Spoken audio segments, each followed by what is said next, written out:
Students, my name is Anita Yadav and I am going to take your economics subjects in class 11. Now, first of all, as economics is a new subject to you, we have to understand what does the word economics means.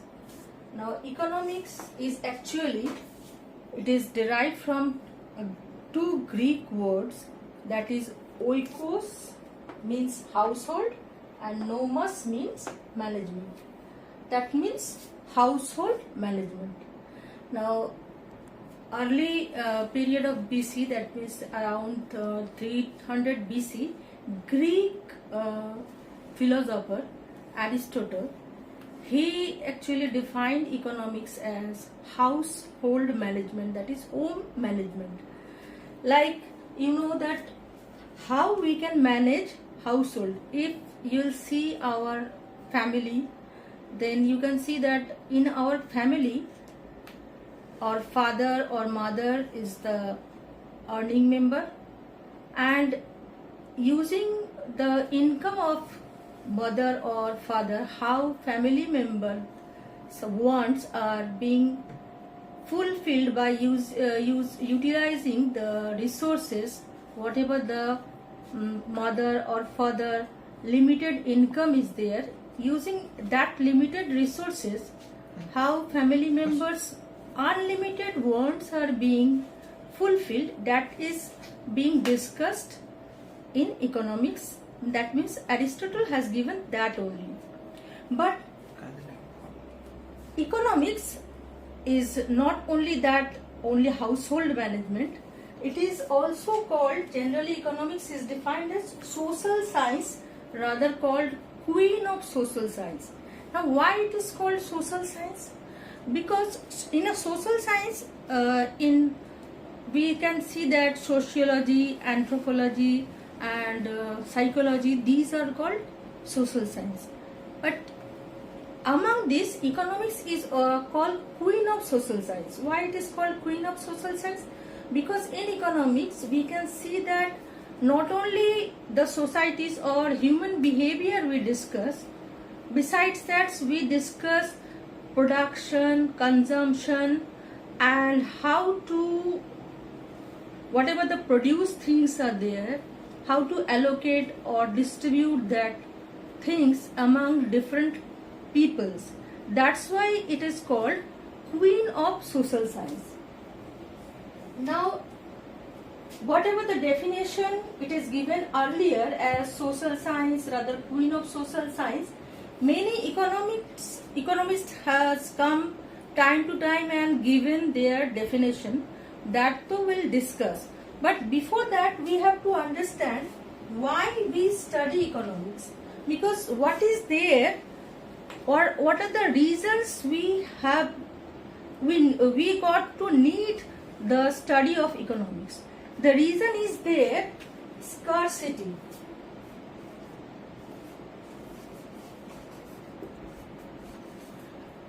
As Greek economist Aristotle has given or defined economics as home management, means scarcity is the reason why this subject's study is, or need of this subject study came out. Scarcity means that, as I told, that Aristotle given household management as the definition of economics, or we also saying that household management because the resource is limited. Similarly, if we'll see a nation, that means a country, its resources are also limited. Now, what we mean by resources? Resources means whatever the mineral resources, or it may be human resources, or you can say the whatever the opportunities are there, all these things are limited and our wants are unlimited. So scarcity is the main reason why we discuss economics. You can see that air and water, if it is in plenty amount we get, then we no need to think about that how to allocate that air or how to allocate water.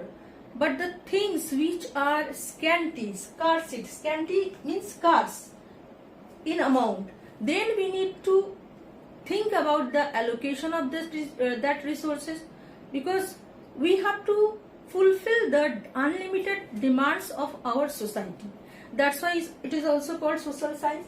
So why we study economics? The reason is that scarcity and the resources that has unlimited, we have to fulfill using that resources, the unlimited wants, and that resources have alternative uses also. Now by using that word alternative uses, what we mean that the resource, that means with same resources we can produce many things. Like suppose electricity is a resource that can be produced by government, that can be used in factories, or you can say in industry, as it is used in household. And then in household also, first we use to light our house, or to in case of AC, refrigerator, to run this electronic goods, we need electricity. But when means how much we will use, that will depend upon the availability of the resources, and it will also depend on the price of the thing. So these resources have alternative uses, and we have to see that how much we can use and how much can be provided to the resources to the people or to individuals.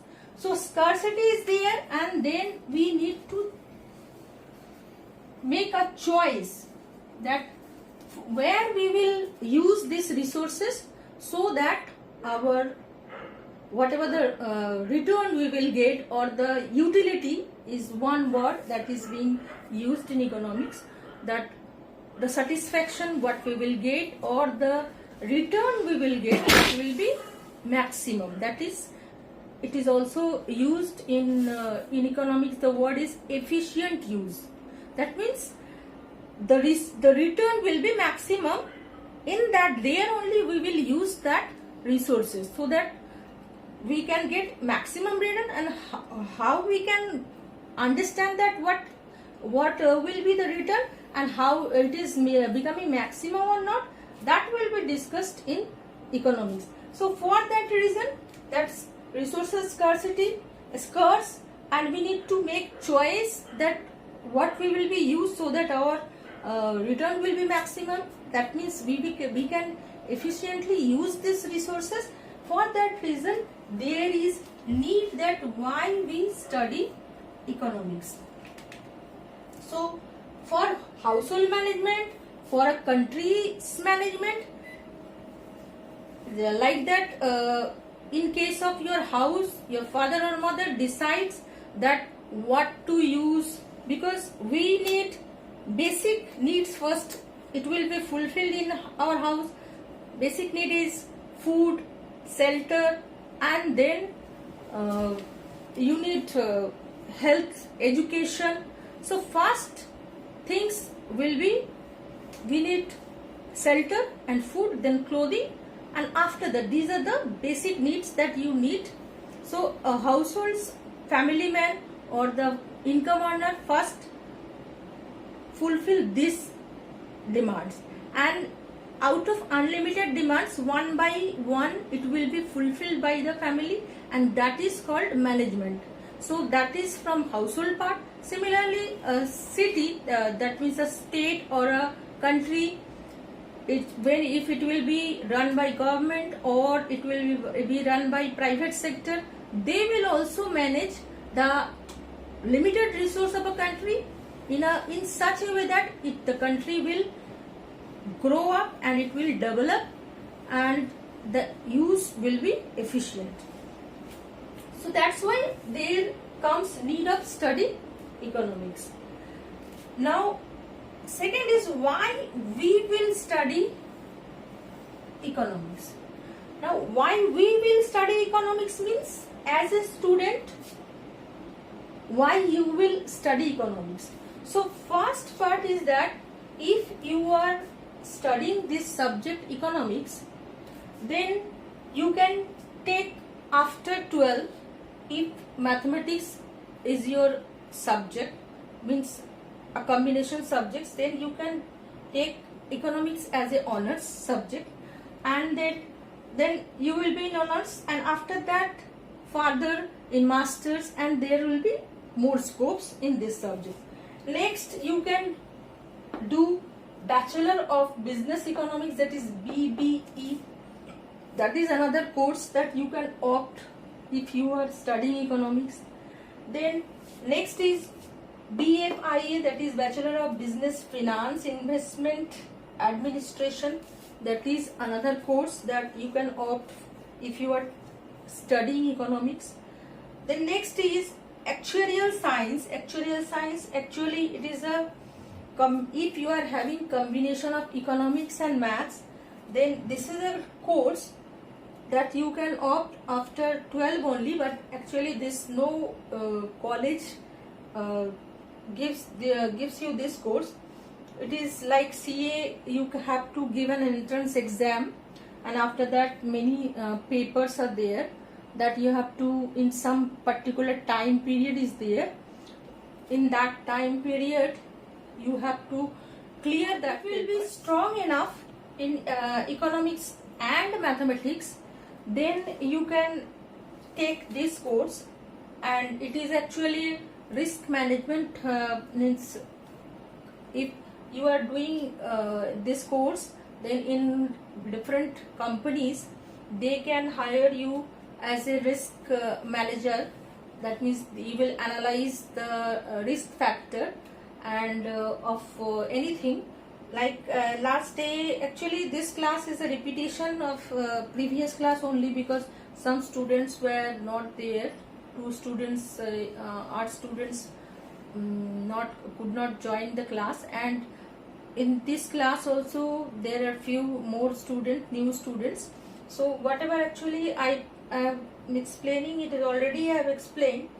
So actuarial science, as I was telling, that it is, if your student is having maths as a combination of with economics, then it will be a very they will have very bright future if they will opt this course, rather than CA and CS in the entrance exam.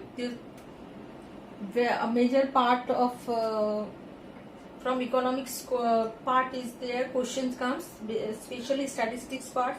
Then if you are doing BCom, then honors, then also economics will come there. That means economic subject will help you. Then if you are taking BSc Stat in Indian Statistical Institutes or in some other colleges, you can opt this course, or you can take admission in this course. There also, if you are having economics, you can opt this course. Then UPSC examination, in UPSC examination, entrance examination or an other paper, so there is a subject economics, and in other job, different type of job exam when you are giving, in there also you will get enough economics parts questions. And especially if you are interested in UPSC, that UPSC is a very prestigious job. So there, under Indian Economic Service, that means if you are doing masters in economics, then under these two category, that is Indian Economic Service and ISS, that is Indian Statistical Service, under this, if you are specially economics masters, then this exam you can give. And here you can be a policy maker of government. That the policies which government make to in government budgets and different kinds of policy that can to run a country and to make a developed country. developed country, then this policy can be made by you if you will be Indian Economic Service under this officer. Then Indian Statistical Service,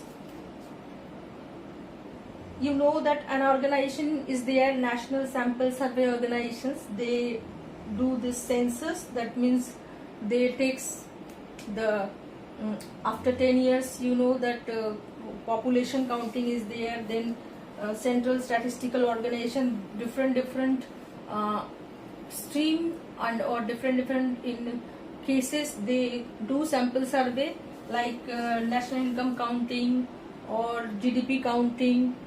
So in these cases you can get job. So these are the opportunities that you can get if you are studying economics. Now, what are the subject matter of economics? Now next, as you know that from in physics you are studying matters. Then in your in subject chemistry you are studying different chemicals, and regarding that what are their features and what the chemical reactions. Now in economics, what actually we will study? What are the subject matters that we will study in economics? First of all, you'll see that what are the problems in economy. An economy, that means first of all in economy what we see that whatever the economic activity, whenever an individual do an economic activity or non-economic activity, what problems they are facing. Now economic activity, it may be consumption, it may be production, or it may be allocation of resources, or any other things which is related to economy.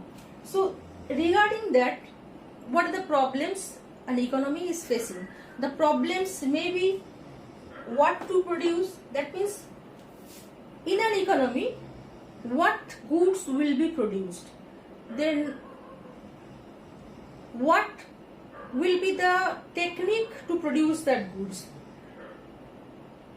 It may be, suppose, what the goods will be which will be demanded in the economy, that goods will be produced.